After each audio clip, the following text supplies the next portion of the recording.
Hi there. You are listening to the Aligned Birth podcast. I am Dr. Shannon. I'm one of the hosts of the show, and we have a guest on today, and her name is Caitlin Wimberly. And we're going to start off with all of her qualifications, and then we're going to go into like what we're going to talk about today. But she is an NASM certified nutrition coach, personal trainer, group fitness instructor, RRCA certified run coach level 1, stand-up paddleboard instructor, and a certified behavior change specialist, women's health specialist, corrective core specialist. So we're going to talk about all of that today because all of that pertains to women's health, women's prenatal, postpartum fitness. So that's obviously where we're going to go. But she's also a mom. So she has 3 kiddos, 3 sweet girls. And I like to say that her first 2 were maybe like at one point in her life, and then this last one was the most recent. And so there's a bit of an age gap, and I think it's a beautiful thing because it set her up, her knowledge and what she has now set it up differently for how she supported herself in this last pregnancy. So I really want to go through all of that with her, how her knowledge and that change in prenatal postpartum fitness impacted her support teams that she has. And then we're going to go over what we want to talk about with prenatal and postpartum fitness and why it's important and how to move and all of those fun things, because she also had lots of stuff in her pregnancies. I like to say she went through them very gracefully. I only know her from this most recent one, but we want to dive into cesarean births, endometriosis, scar tissue issues, hyperemesis gravidarum, like all of the things, because she experienced it all. So I'm so excited to chat today, Caitlin. Hi, thank you for having me. I'm so honored to be here with you. Welcome to the Aligned Birth podcast. I'm Dr. Shannon, a prenatal chiropractor. And I'm Rachel, a birth doula and childbirth educator. Together, we're here to bring you conversations about pregnancy, birth, and motherhood. From cesarean to VBAC, hospital to home births, we've experienced it all. We are high school friends who reconnected through our shared passion for health and birth. As moms to 2 young boys, we've both changed careers after our own transformative childbirth experiences. Join us as we discuss the importance of a healthy body and mind throughout pregnancy, birth, and into motherhood. Our goal is to provide fun, interesting, and helpful conversations and interviews that inspire learning. When your body, mind, and intuition are aligned, you can conquer anything. Sit back and relax, or grab a notebook and take some notes, or maybe listen as you enjoy a walk. However you choose to listen, we hope you enjoy this episode of the Aligned Birth podcast.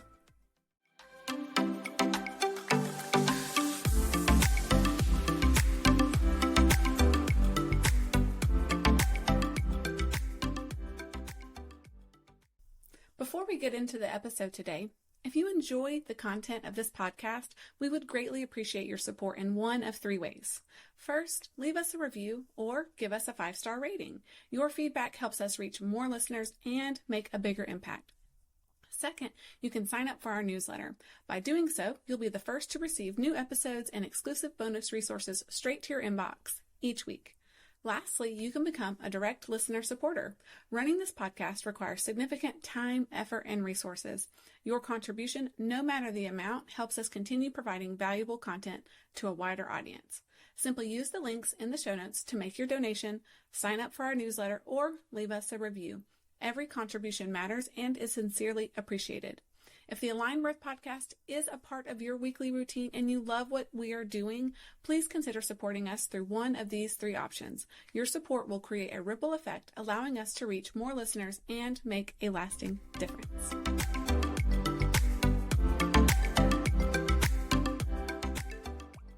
My goodness. And fun note, so I know Caitlin in real life, which is fun with these interviews because a lot of times I do them and I'm like, I don't even know this person, but or I haven't seen them in real life, but I get to see Caitlin pretty regularly because she does a rock star job of her self-care. So she comes in and gets adjusted. So I know she's okay with me sharing that information because we're going to talk about it today. Yes. Yeah. It's what keeps me literally moving. So there's been plenty of times where we message back and forth and she's like, this is why I'm able to keep moving. And she does such a good job at the movement. So there's a little bit of what I want to go in today because so the highlight of where I want to go through the birth histories and then the postpartum histories and like what are the differences in how you cared for yourself in each of those. Because like I said, the pregnancies were at different time periods in your life because that can make a huge impact. And then going into, Oh, well, sometimes it all weaves together as far as like the prenatal postpartum fitness and how you got into that. So let's go into some of your birth histories and Okay. start there. Yeah. So, with my first, well, backstory, let's go all the way back to Let's like take it back. 20s. I was diagnosed with endometriosis. So I had basically how you are diagnosed is you have to go under an exploratory surgery, which is really great when you're 20 and you have like no understanding of what you're even signing up for. You're like, sure, look, just put me under, figure it out. So anyway, in that surgery, we basically found out that I had stage 3 endometriosis then. And there were a lot of things going on with my organs and the way that my body is that it was my surgeon, my OB at the time, OBGYN, his recommendation that should I get pregnant, I should probably look more into the cesarean route. I could not maybe do a natural birth, but it would involve like breaking my tailbone in order to get baby out, based on his advice at that time. So, I was 22 and I took that for what it was and wound up getting pregnant at 27 with my first. And it feels like a different life. I was a high school English teacher at the time. My first experience with hyperemesis was with her pregnancy because it was rough and it was my only, pregnancy. So I had no idea, no concept of what was going on. And people would say like, oh, the morning sickness will go away after 12 weeks. You'll be fine. Then 12 weeks came. And I was like, it's still very explosive. Like, you're like, this is extreme. Yeah. Yeah. I'm like, is 12 to 18 times a day normal? And I didn't know enough to be more proactive about my care at the time. I wound up in the hospital several times in that pregnancy. I got the flu in that pregnancy. It was just rough. And I really didn't know a whole lot. I just went based on what I was being told. And I was very much of the ignorance is bliss kind of mindset where I wasn't actively educating myself either. So I just showed up to my appointments and I was on 3 different medications, which were not holding the nausea at bay. So I was in a constant state of dehydration and just feeling awful. I scarred every single 9th grader I taught that year. They didn't have to do abstinence education because I handled that for everyone. But that was my first. I had a C-section with her, planned C-section. We had planned a C-section, but I went into labor early with her. Now that I look back, I know it was likely due to the dehydration and my body was just like, couldn't. Because it causes those contractions more like that dehydration is huge. Yeah. Yeah. And I went in for my pre-op and they were like, you're in labor. Did you not know you had contractions? Well, fun fact, if you have endometriosis, the cramping is so severe that the contractions didn't even feel like anything to me. Like I was just, so they rushed me over, wound up having a C-section with her. And then postpartum with her was tough because I went from seeing 300 kids a day to then it was just me and this baby. And, newborns don't do a whole lot. So I went into my postpartum care appointment, did the postpartum survey and had a lot of red flags. I was never like self-harm wasn't a thing that I felt. I didn't feel like harming my baby, but it was just this deep sense of loneliness and sadness that my life was never going to be the same. Like I didn't think I'd ever be happy again. And I loved my baby. I loved her so much, but I just completely lost myself. And so, if you are feeling that, it's okay to admit it. It's actually, please admit it because it's going to get rid of that stigma because so many experience that. And I think, side note, and I think a lot of that is what you just said with the whole, I love my baby. Like when you admit those things, it makes it sound like you don't want to be a mother or you're not appreciative of being, or you don't love being a mother. And it's like, no, you can. It's 2 things. So that's sidebar. Yeah, 2 things I'm so can glad coexist. you said that. Yeah, and I think again, being young and kind of not understanding where I was. I'm 27 is not that young, but still I think it's very young. with postpartum depression, I thought it was all about like the baby in the bathtub type thing. And that wasn't what I was experiencing at all. I was just very, very lonely. So wound up getting help with that. For me, exercise is always an outlet. And so I was able to manage the postpartum depression with movement. And I found a stroller fitness class and joined in. And before she even turned 1, found out I was pregnant with my second, which was a huge shock to me. Yeah. So I had only planned on having 1 child. Like I was good. That was it. Like, you're like, I'm done. Oh, yeah, wow. we are good. So found out about my second, and again, hyperemesis. If you have it one time, you're more than likely to have it with the next pregnancy too. But her pregnancy was not as bad. So I had it up until like 24 weeks, something like that. But with her, I had different issues where my uterus was sitting on the inferior vena cava. So I would just pass out a lot, which is no big deal. great with a 1-year-old. Yeah. You're like, oh, good. While pregnant. Yes. But I had found my stroller group. I was still going to work out. That was a great outlet for me.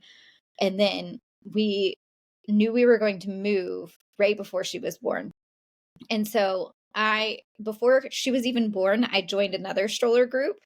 I didn't attend until I paid for like 2 months without even going because I knew I needed the accountability. And had I not gone ahead and done it, I wouldn't have.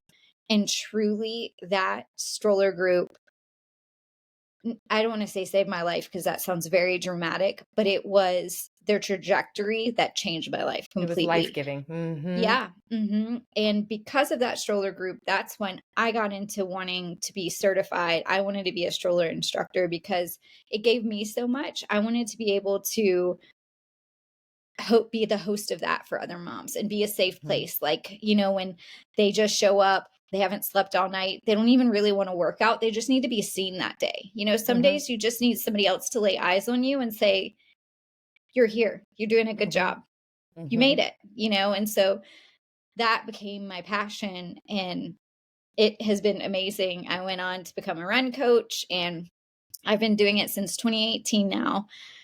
And I got out of stroller fitness. I was done with strollers. Like my youngest was in kindergarten. So I went over to Wellstar, became, a personal trainer there, worked with older people.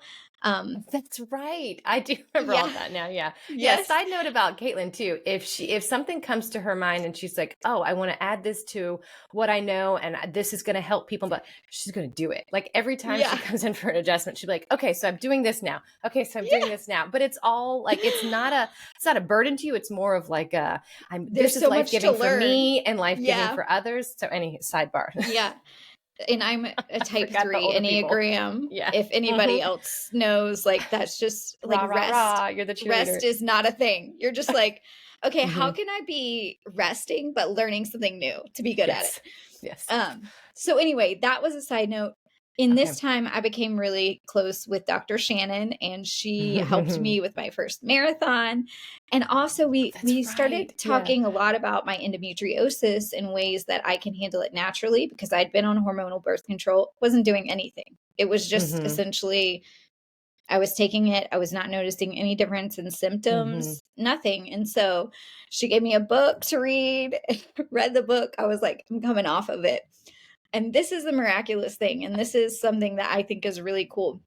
I went into my doctor, my OBGYN, and I said, I really want to come off hormonal birth control. I'm not noticing any difference. And I want to see if I can manage it in other ways. And he was very supportive and like such a good partner to me, said, that's great. He said, as far as fertility goes, based on the picture of your reproductive system, I think you'd have like I don't want to say 1 in a million, but 1 in 999,000th chance of getting pregnant. And I'm like, fine, like that's not even on my mind because hysterectomy had been kind of something we talked about and I didn't feel ready. Well, I run my marathon and found out 3 weeks later that I was pregnant. So, that small chance made its way. Now I know, why I wasn't ready to have the hysterectomy. Uh-huh. But yes, I had a very interesting pregnancy. It was probably my hardest pregnancy in terms of the hyperemesis. And Mm-hmm. I went into premature labor and I got IV fluids every single week. But I was a lot more proactive. I knew a lot more. I had partners who were willing to help me, like Dr. Shannon. My doctor was very good about going ahead. She set up all of the IV fluids to come to my home whenever I needed it. Like, it was hard, but I felt very supported through all of it. So, Mm-hmm. had C-sections with all of them, and I wound up having endometriosis excision surgery with the second and the third as Mm-hmm. well. And that just Which, adds to the recovery. I mean, I know too with you, yeah. it was just like there's a lot more, invasiveness to it with And there's that. a lot of scar tissue. Like, it's not Mm-hmm. recommended to have all of these C-sections. Your body Mm-hmm. can only withstand so much, and it's just the constant cutting. And um, with this last one, I hemorrhaged as well, which was a really hard recovery for me because Mm-hmm. with my second, I bounced back. I was running after 6 weeks, which I don't recommend. So don't do Yeah, that. I say that all the time with these things. I'm like, don't do what I Yeah. did. No, Yeah. no, no, no. I didn't I know know better. what Mm-hmm. I Yeah, know now. same. Mm-hmm. But I was feeling so much more like myself after my second versus this Mm-hmm. third was just it took a long time. And you were kind of there with Mm-hmm. me in that. Mm-hmm. But that's my history in a nutshell. No, right? Yeah, not too much there. Not too Yeah. much there. But that's why I wanted you to share it because it's so diverse Mm, and it's nice to talk about some, I don't want to say like the ugly parts of pregnancy, but like, yes, pregnancy can be amazing and beautiful and you're growing this baby, but you can also have hyperemesis gravidarum. You can yeah, also yeah. have, these fainting spells and needing IV fluids and stuff. And it's like, you can support yourself. You don't have to be left to just what the OB says, and Mhm. not, I don't mean that in a bad way either, but as far as like, you can have other people in that care team, Yeah. and you can pull them Mhm. in. So, because I know you were adjusted in this last pregnancy, and then you were also pretty diligent with your pelvic floor physical therapy as well too. Yeah, I've seen a pelvic floor PT through pregnancy, which was really Mm-hmm, helpful with running. Like, I ran a 10-mile race at 20 weeks pregnant and didn't have to stop mm-hmm, and pee, which is huge. mm-hmm. Right. But that massages, just like taking Mm-hmm, care of myself in ways that I know I needed. Like, yeah, mm-hmm, maybe somebody might say it's not medically necessary, but for me, it was. It really was. mm-hmm, And we talk a lot, you and I, about the nervous system, mm-hmm, and if we talked so much about different ways to maybe help with the vomiting or whatever. mm-hmm, And you just never really know what it is doing. Sometimes you can, if had I not had this care, would I have been even sicker? I don't know. But for me, it was huge. It was huge to be able to come in again, have somebody else just see me and mm-hmm. be there. So that was huge. Yeah, definitely. And your miracle baby came about, the book that I had you borrow. It's from Dr. Aviva Ram. It's called Hormone Intelligence. It's an amazing, Mhm. I love her. I love Mhm. her. And the knowledge that she shares in the women empowerment and the just learning your body. I Yeah. mean, here we go. Like I'm well into my 40s now. And I'm like, I want to learn about my body now. Like what I want women younger to do that. Yes. Yes. And so I do want to shout out to the book that Yeah. That uh, changed my life. yeah, sorry about that. Oh, no, no. And with that pregnancy, there's so much I've kind of left out that I'm remembering now. Like, we went into the specialist appointment and she had fluid that was compressing her lung and That's her right. heart. So we had to go to the specialist almost weekly for months. Mm-hmm. And we'd go in and I'd be like, okay, I'm not going to see the fluid today. And then we'd see the fluid. And I just Mm-hmm. was like, it would absolutely devastate me every time. But we wound up having to do an amnio, which was scary in itself and not a Mhm. decision I ever had to be at. We had to talk with counselors, genetic counselors, on what to do if this baby wasn't viable for life. And so, um, a lot of trauma that I'm still Yes. processing and I'm going to process for a long time, and same with like having a pelvic floor PT, going to the chiropractor. I also started back with regular therapy because I knew I wasn't ready to process what I was going through, but I needed to go ahead and start the process, You if that needed made tools sense. to manage now. It's not like you needed to dig Mhm. deep and, unpack all this that's leading to it's like, no, I have to manage the day to day. Well, Yeah. that's what I looked at with care with you a bunch too. And I guess with all of most of my moms anyways, it's yes, there's the aches and pains. You would have specific things coming in, the history, a little bit of like the tailbone pain and things that we were working on. But then I was Mhm. also looking at, I really want this mom's nervous system to calm Mhm. down because she's got a lot on her plate. She's got a Mhm. lot on her plate. And so can we respond? And so that's where I would always think of you with that was can I help this mom in this aspect? And that's those little touch points. It's going to be the same thing with Yeah. pelvic floor PT, giving that rest and relax because you're holding tension in that, in that Mhm. pelvic floor and everything. So Yeah. I know you got a lot Honestly, going on. honestly, I think even if you are feeling amazing during your pregnancy, just getting aligned not only helps you physically, but the mental, emotional Mm-hmm. aspect too, because of the nervous system. And we don't really know just a fraction of how much it affects us, Mm-hmm. you know, as common people, as I like to say, like as chiropractors, That's common folk. like, Yeah. Yeah. Yeah. yeah, Yeah. but if you really dive into it, you can see it affects everything. And, you know, I don't like to be toxic. I don't like to have toxic positivity because Mm-hmm. I am an encourager and a positive person, but I think it's also so important to say like, this sucks, like Yes. I need to Mm-hmm. feel this, I need to process it, and then I need tools to help me deal with it. Mm-hmm. Um, so that was helpful with therapy, and then we did go to the specialist one week Mm-hmm. and she was totally fine. Yeah. So it's just another weird thing about our bodies, but Yeah. I was always very proud of your support system with this pregnancy and knowing too that it was so different than the first ones yeah. that you had. Not that it was, bad with the first ones, but just where you were in that prenatal postpartum knowledge and what you were able to do, at this Yeah. point in life too. So, I think understanding you don't have to be an island, like you don't have to do this mhm. alone. Mhm. There's so many different ways to support yourself, and doulas are a great way. Even Mhm. I'm sure you guys have talked about it on the podcast, but even if you have a cesarean, you Mhm. can have a doula, and that's Mhm. huge for a lot of people to have that extra support. And this is somebody who understands birth in ways that you don't, and they can guide you a little better. So, Mhm. Most definitely. And even that, postpartum doula support as well yeah. too. So, Mhm. okay, so that's a little bit of the birth histories and some other Yeah. things woven in Just there. just a little, You're getting yeah. me all off track now. I know. I only Sorry. have an outline just to keep me focused Yeah, because if no. if you're not careful, people, Caitlin and I, we're going to sit here and talk for several hours. I know. I know. She and I have so many ideas too, where I'm like, we have to go Yeah. get coffee. So we don't need to go down that rabbit hole with this.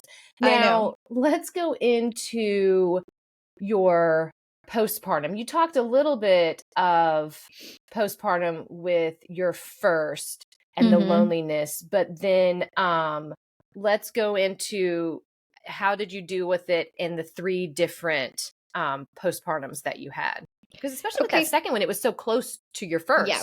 So, yeah. So talked about the first, that depression, and then finding Mhm. movement again and starting with the second. Like I said, I was back running sooner than I should have. I didn't see a pelvic floor PT, and very luckily I didn't have issues, but that's not always the case. And so Mhm. now what I know, I wouldn't do that. But anyway, I joined the stroller group, showed up to the stroller group. It literally, my entire day was built around getting us ready to get out the door, because at that point I had a 19-month-old Uh-huh. and a 6-week-old, like they're a year and a half apart. And so I would like prep breakfast the night before, everything. And, Mm-hmm.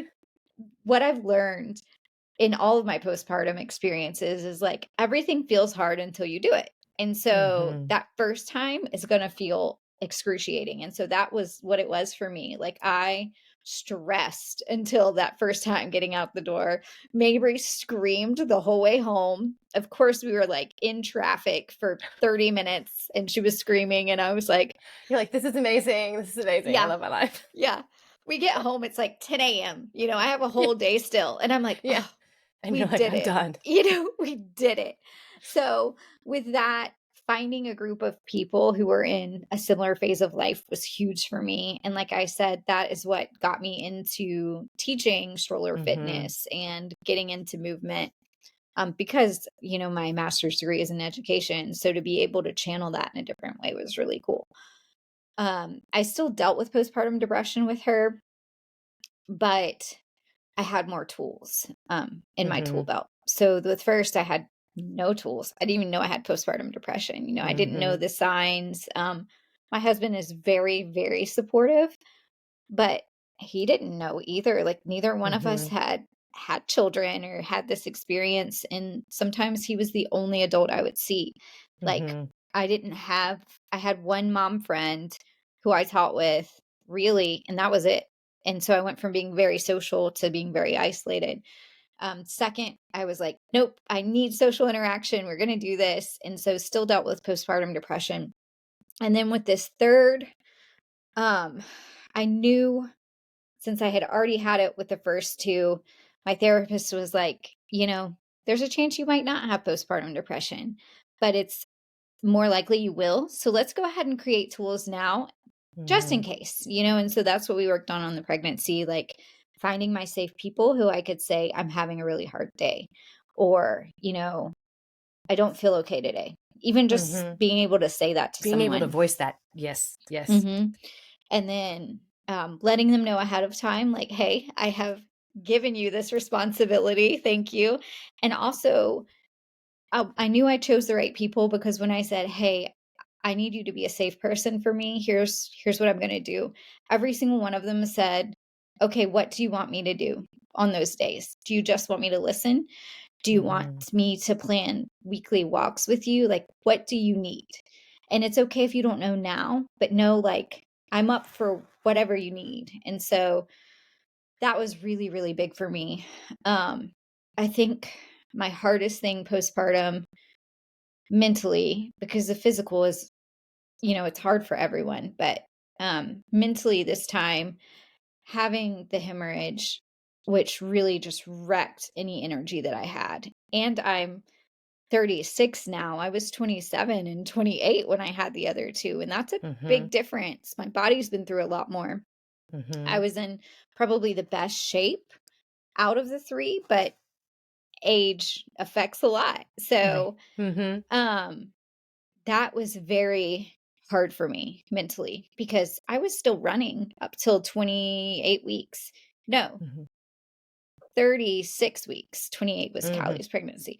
36 weeks is when I like everything had to halt. And so I was like, at 36 weeks pregnant, I was doing more than I can do right now. And that's hard when you're so active. And that's basically, as an Enneagram 3, somebody might be able to relate to this, but what you do becomes your identity. And for me, like not being able to do anything that I considered my identity was hard. And like, that's what we talked a lot about in therapy. Like, no, that's not necessarily who you are. I'm like, but it is. It feels like who I am. You don't understand. Yeah. Yes. Yeah. And so I think this postpartum period was a lot harder than my second.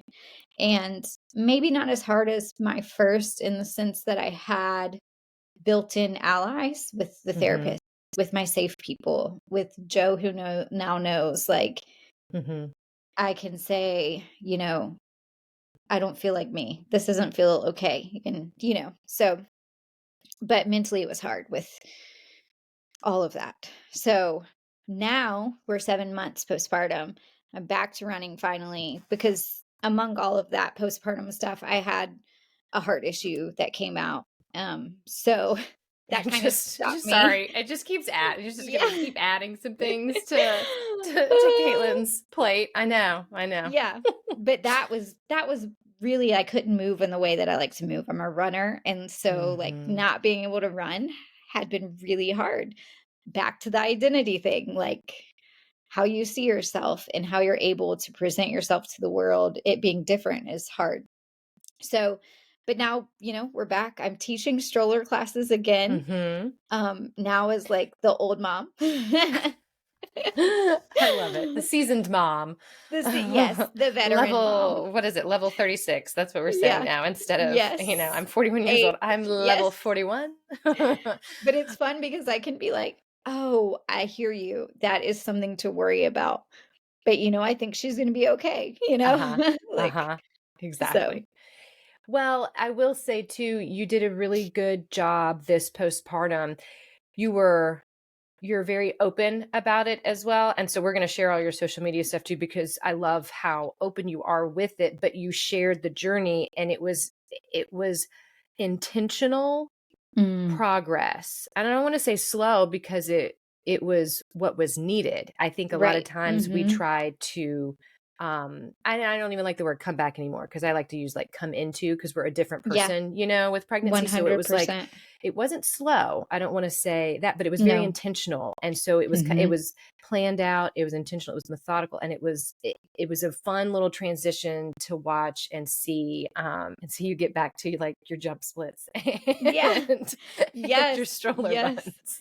Well, and honestly, like the cardiology stuff probably was a blessing in disguise because Mhm. mentally I know all of the things I probably shouldn't do postpartum now. But would I have followed that? I don't know. It's hard Mhm. because we tend, as practitioners, sometimes tend to take like a do as I say, not as I do approach because you're like, I've done it before, Yeah, you And need to wait so, 8 weeks. Me, I'm gonna go over yeah, here and do this in 6 weeks. I'm Uh-huh. fine. Like, I'm I'm good. fine. But it helped Uh-huh. me rebuild my core. I was Mhm. able to get back into chiropractic care, which was a little scary for me having the C-sections and the hemorrhage. So, like, being able to come into your office like a mess and just feel like totally accepted however I came in was great. Like, that was huge for me. And it again goes back to like letting someone see you, even if it's Mhm. just, you are still in yesterday's pajamas and you haven't slept and whatever. Having someone else put eyes on you is a really big thing postpartum. And so Mhm. Dr. Shannon was that for me. But getting back into chiropractic care, because I was having so much back pain from the Mhm. core weakness again and being able to rebuild my core from the inside out Mhm. has made a difference. Like now I'm back to running and I'm not quite back to my pace, but like with this stroller, I'm only a minute or so off of my pace before I got pregnant, which is pretty, That's crazy. decent. Yeah, I Yeah. love it. So, Mhm.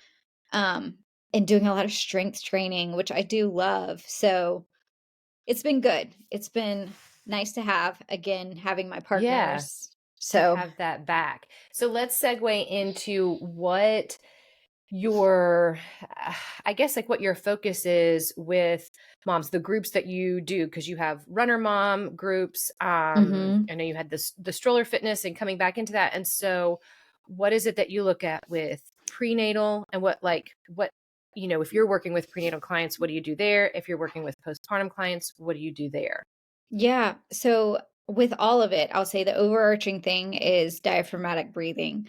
And I actually have a podcast with another exercise Yes, specialist. I meant to mention that. I Um, know. we're Mhm. like slowly bringing it back because Yay.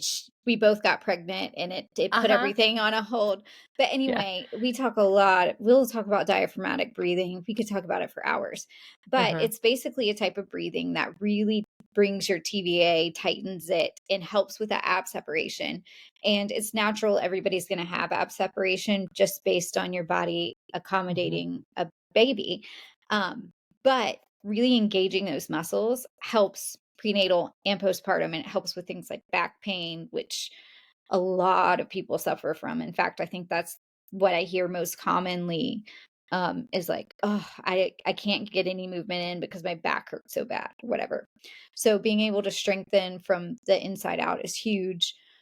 Um, Honestly, I do a lot of partnership with pelvic floor PTs in working with breath work. This is prenatal and postpartum. Like breath work is huge in any stage of life, but connecting your breath to movement so that you can tap into that relaxation and tension and understanding the two. Because a lot of times in pregnancy, we'll hold that tension all of the time. And Mm-hmm. so it actually starts to weaken that muscle or the muscles of your pelvic floor.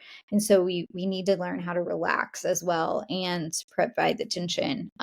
Because another thing that I will be blue in the face saying is like incontinence, like leaking is common but not normal. Mm-hmm. So if you're experiencing that, I know we love to make jokes. Like I've had, these kids, that's why I can't jump on a trampoline Yeah. I anymore. do love to make those jokes, but you're Yeah. like, yeah. Yeah, but you can jump on a trampoline. That's what I'm here to Mm-hmm. tell you. Like, you absolutely can. See your pelvic floor PT. They will hook you Mm-hmm. up. Mm-hmm. And it's really cool with all my pregnancies to see that movement change because I didn't know anything about pelvic floor PT with my first. And I don't Mm-hmm. think I did with my second really either, other than like some people got mesh to hold everything together, like surgeries. But with my third, I'm like, oh, Mm-hmm. if I have runners, I don't let them start with me until they've had a pelvic floor screening. That's just an ethical thing for me because Mm-hmm. running is so high impact. I don't want to Mm-hmm. exacerbate something that's going to affect you for the rest of your life. Mm-hmm. So, Most um, definitely. I And work who with did them. you work with here in Atlanta? Because it was Hannah, right? Yeah, Exhale Mm-hmm. Pelvic Health. She Yeah. is Because I want to link amazing. her here. Yeah. Yeah, she's incredible. She's a mom, she's a runner. Like Mm-hmm. I like to work with people with professionals who have similar things that I do as a Mm-hmm. patient because they understand it. Like Dr. Mm-hmm. Shannon, I went on to a mom's group and said, "Hey, I need a chiropractor who's a runner and who can help me in the ways because she knows what a runner needs." And Mm-hmm. like 20 people recommended Dr. Shannon. So I was like, let's Uh-huh. go. But same, like with pelvic Mm-hmm. floor PT, I want somebody to understand what I want to do and help me to do those things because they've also experienced it. Mm-hmm. So prenatal, that's a big thing. We work on breath work. We work on um, diaphragmatic breathing, which is considered breath work. And then we also just strength train and do some Mm-hmm. cardio, just like you would if you're not pregnant. The trimesters kind of signify different things on what you can do. Like first trimester, pretty much you can keep going how you've been going if you Mm-hmm. have an exercise regimen. If you don't, it's okay to start, but you just know like high impact is not going to be your friend. You're not going to jump into a high impact Mm-hmm. workout. And this differs too. Like a lot of people who have gone to fertility specialists, a hard thing is that they've not exercised so long based on the specialist's recommendation. And so then when they want to get movement in pregnancy, it's hard to get back into it. So knowing what you can do and how you can Mm-hmm. kind of increase in a safe way. Um, Second trimester, we're still going to do core strength cardio, but core is going to change a little bit. We're not going to lie on our back as much because for some people that affects them. Right. And we don't want to do that. No planks. If you're going to be on a plank, you want to be on knees. So you're not exacerbating that stretching, and Mm-hmm. making that diastasis, which is this ab separation worse.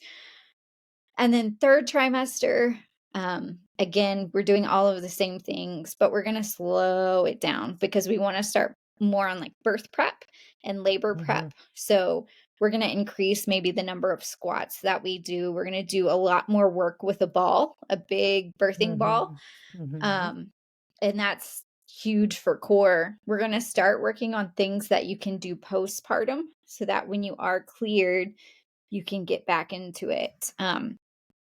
So I think a lot of people think with pregnancy, there's a lot you can't do, but really you can do a lot of Mm-hmm. things. There's more you can do than, Most definitely. Yeah. you know, you think. So, And a lot and of it's it's, just the modification. And so that sometimes I really yeah, like knowing, having an expert like yourself to be like, okay, this is the best way to modify these certain exercises, but getting that movement is still key. Yeah, it is. It's huge. It affects you. I mean, I like to say I'm a dope chaser, a dopamine chaser. And, Mhm. with Yeah. your hormones going crazy, it's nice to have that release. And that helps the baby too, because they get that Mhm. dopamine rush too. So, um, anyway, that's all prenatal. And then Mhm. moving into postpartum, the hardest thing for people who are super active in their pregnancy and even before are those first 6 weeks, right? Because you're Mhm. not necessarily cleared to do much, but there are things you can do. As soon as you're able, you can walk, which is going to be huge. Vitamin D, all of the wonderful things. And most of the time with a natural birth, like you can be right back to it, Mhm. which is so great. Um, and then diaphragmatic breathing is going to be that first in those first 6 weeks, really Mhm. being able to connect to your core almost immediately is huge. And with a C-section, I think I was like 5 days out and was like back starting in. Mainly, I Mhm. probably could have started sooner, but it's a little scary. Um Mhm. so being able to do that, and really work on the TBAs that wrap around and starting to close that gap, and really rib work too. So a lot of times we Mm. have rib flaring after pregnancy, like being Mhm. able to bring that in as you breathe is huge. And then the 6 week mark, the doctor most of the time will say, "You're good, do anything." That's not Mhm. what we recommend based on what we know now. So I'm sorry if I that's love it. Yeah. discouraging, but I really don't want you to start back running at 6 weeks, because your pelvic floor has been through a lot. It's been supporting this weight, whether you have Mhm. had a C-section or natural birth, doesn't matter, because it's been stretched all the way down to support that weight. And we Mhm. really need to get it back to where it was before you do that high impact work. So strength training is great Mhm. to get back into. Low impact work like the spin bike is really great. Mhm. Walking is, one of the best things. And you can slowly move into it. I mean, if you're working with a pelvic floor PT, you might be ready 3 months, 4 months to get back into that high impact work. I believe Dr. Hannah, says like 4 months is the minimum she would recommend for runners. Yeah. And which is it's hard if you're a runner, because you see all these elite runners who've had these babies and like 1 week later, they're out on the track, but that's their job. So just But that's remember different. Yeah. they Everybody's have a different. Mhm. team of professionals too, who are ensuring every single step of what they do is what they need. Mhm. Um, and you can have a team too, but you probably won't be back on the track, within a week of Yeah. having a baby. Yeah. So, I um, think it's some realistic expectations of postpartum. And I hope yeah, too that when we talk about it more, it becomes the norm of like, okay, yeah, I wasn't getting back into full blown movement until I was completely healed, you know? it takes 2 years for your hormones to be back Mhm. regulated after having a baby. Mhm. 2 years. When you're pregnant, you're dealing with relaxin, which makes your joints super flexible. You still have relaxin Mhm. postpartum, especially if you're nursing. So I, I I get this way sometimes where I get frustrated, where I'm like, obviously my body's not going to get back to where it was, because it's different now. It's created another life, which is incredible. But I also have to say, it's not been 2 years. Like my body is Mhm. not even on a regular cycle yet, like of Mhm. hormone balancing. So Mhm. if my hormones, it takes 2 years to get back together, I have to expect that it's going to take the rest of me to get back to that too. So, Mhm. and I that's meant know. to be Not jumping in. Mhm. encouragement, not discouragement. Like, we get so consumed by aesthetics when it comes to movement. And my big thing is like, Mhm. let's not like aesthetics, that's fine, whatever. But like, let's not make that our purpose for movement. Like, let's love movement Yeah. for movement, you know? That's one of my favorite things that you always talk about because it's not necessarily about like the scale or anything, but it's like it's a feeling that you Hmm. get with the movement and it's feeling your body moving well, not so much looking Yeah. at movement as like that means to an end. when it comes Yeah. to aesthetics, what you were saying. Mm-hmm. Yeah, and it can be something I say a lot of times because a lot of people take up running because they're like, I want to be a runner. And it's like, okay, why? Because you tell me you hate running and I don't want you to do a movement that you Yeah. dislike every It's going to be single harder time. for you to continue Right. this. There Uh-huh. are so many different ways that you can move your body. My friend Devin and I do adult gymnastics, which That's I'm right. cleared I can get back into. Monday we start. I'm so happy. But like, I don't think most people would be like, you know what? I think I'm going to do adult gymnastics. No, like find what you want to do and do that. Zumba, dance, whatever. There's like a Mhm. hopping workout with these bungee shoes. Like, whatever you're going to fall in love with and increase your quality of life with, that's what you should do. So, Yeah, don't base it on what everybody else is doing. But yeah. I feel like too that there seems to be in society we get this like badge of honor of like, oh, Suffering. I just had my baby and I'm already out here Oh, running, like I Yeah. think we need to I don't know, I think we need to change that or Like, accept that it's different, yeah. like Yeah. yeah, The I don't know. baby is the badge of honor, y'all. Like Mm-hmm. Yeah. anything that comes after The is going changes to that your be. body went through. That's like, yeah, Yeah. that's the badge of honor. Stephanie says, who I do the podcast with, she says a lot like exercise should reflect the phase of life that you're in. And I really love that because a lot of times we think it should always look the same no matter what phase you're in. And that's not true. Like postpartum, it's going to look different, not only because your body is different, but because now you're dealing with lack of sleep. And I would always say, prioritize sleep over movement. Just that longevity wise, that's going to be what's more important in Quality that sleep. moment. I mean, my watch will tell me. I did 15 miles the other day, and my watch that night was like, the next morning was like, you suck. You should not have done that. I was like, first of all, screw you. But secondly, I was like, But that's a little bit, and then we should do a whole other episode with like the cycle training of like when you do the hard workouts with your cycle and stuff like that. I'm getting ready to write a blog about that phase. because, and I'm like, I probably ran that in the wrong phase. But okay, so I wrote down I've been writing down some quotes from this episode. So exercise should reflect the phase of life you're in. I think if I could, I need to put a poster up in the office with that because I've been working with so many moms. I think they sometimes look at me and I'm 41 and I have like almost two teenagers, like I got a 14 and 11-year-old. Like I can go, I don't have to do stroller runs anymore. I posted recently about the stroller and I'm like, oh, wow, those days. I was like, little.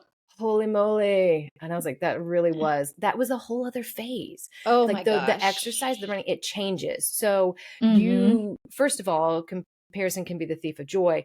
But you've got to look at the different phases that people are in and where you're at. So it's never like, oh, well, I wish I could, run it this time and do this instead. And it's like, no, I don't know. Yeah. I think that's a perfect quote to remember and to remind yourself is that this exercise, and it's going to change and it's going to keep changing. I know mine is. Yeah. So I know. Well, and it's interesting too, because one thing I noticed with this postpartum period is like with each of mine, I gained the same amount, like exact same. It's like my body was like, this is what you need. Which is another really cool thing about how our bodies are. But in this postpartum period, because I had so much more muscle during that pregnancy and before, because that was my job, I was exercising a lot of hours a day because it was my job. The way I looked after was different than with the other two. And so I would get lots of comments like, you look great, which is not a bad thing. Like, it's not to say it's a bad thing, but I felt awful, so it was one of those things where it's like, okay, I'm glad you think that's the end all be all, but it's not. Like, I would rather feel good and look not how I look right now, I'd rather look like Jabba the Hutt if I could still like have energy and move. So just another perspective on kind of the phase you're in and how you feel. And expectations and phases. Oh yeah. No, I'm glad exercise should reflect the phase of life that you're in. That's so perfect. Okay. Where can people connect with you? Because I want you to mention the podcast, all the social media stuff, website, like all things. Yeah. So I'm most active on Instagram. So you can follow me at CWFitness_nutrition. And so that's where I post a lot of things. And then also I'm on Facebook. Those are my most active things because I'm old. I have a TikTok, but I like forget about it. I'm like, oh yeah, I guess I should post a video on TikTok. Right. My podcast co-host Rachel the other day said something about like, oh, I think we'd get some viewer traction on TikTok. And in my head, I'm like, I don't know if I can handle. I If I know can handle something it. else. I feel When I old. get on there, it's like flashy and things are moving and there's these things. I know what I know, and I'll Yeah, upload a no. few videos and then I'm like, okay, I'll forget about it for a few months again. Yeah. No, So, Instagram and Facebook, yes. and then my website is Caitlin Wimberly, which Caitlin is Caitlin, and then Wimberly, Wimberley. The E Mhm. always gets left out. Uh-huh. .com. And so that's where you can find like signing up for run groups, prenatal or postpartum personal training. I also do a lot of postmenopausal personal training from my days at WellStar. I learned a lot about that, and just so women's health in general is my passion. But anyway, that's where you can find me. I love connecting with people, so please connect. Tell me what you think. Types of movement that you love. I love to explore new things. So Mm-hmm. Do you do virtual work with people as well? yeah, I do right now. That's all I'm doing with training. Okay. So personal training, I do virtual when my husband's working from home because I'm home with a baby too. So yeah, we just make it work. It's a See, this is the partnership. phase of life that you're The in. phase of life, yes. I'm like, just ignore that sound, it's fine. But yeah, so I do virtual Okay. training right now. When she gets a little older, I'll go back to in person. Um, she's not taking a bottle, so that's There really we go. there we go. It's fine. And then also I do the stroller fitness. If you're local Mm-hmm. to Marietta, please come join us. It's so fun. It's just Mm-hmm. sometimes it's just fun to see another mom and be like, anybody sleeping? And everybody's Yeah. like, no, or that one Mm-hmm. is, and we're all like, yes. Um, and then also the podcast, we're reworking it. We're trying to stockpile a lot of episodes Uh-huh. because we have 7 kids between us. So 2 moms, 7 kids. yeah, I know, right? 7 kids. Uh, So it's the magic of mamahood. And you mm-hmm. can find us on Spotify. We have a lot of old episodes, I think like Mm-hmm. 17, where we interviewed experts. We interviewed Dr. Shannon. Yay! I was on Um, it. It was so good. Yeah, Shout out to I one of my loved her. favorite episodes too, was with a male counselor who talks about postpartum and dads, and that there's a lot of research on that right now. So if you are pregnant right now, it's really a good thing to check out because then you can also help your partner in those days postpartum. So I love it.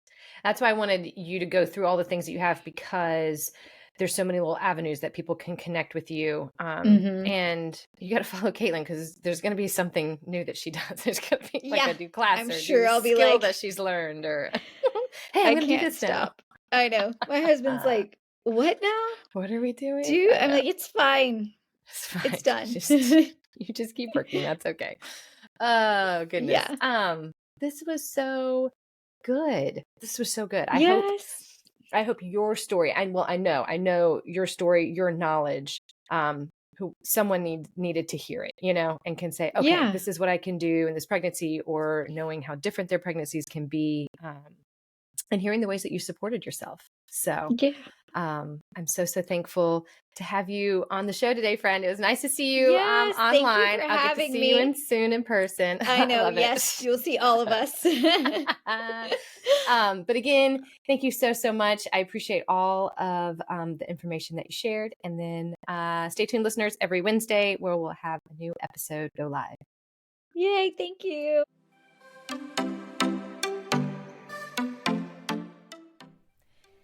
Thank you for joining us on the Aligned Birth Podcast. We hope you found our discussions informative, inspiring, and enjoyable.